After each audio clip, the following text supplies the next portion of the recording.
Now we are going to show you how the projector working on the machine. Let's load a design file. Let's choose a design file.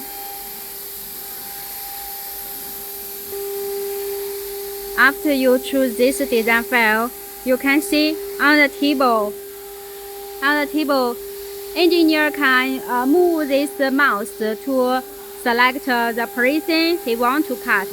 He move this mouse, then it will find a suitable person to cut. Now this is the person we want to go to cut. 开始吧。Now we download it to the machine and let the machine to cut.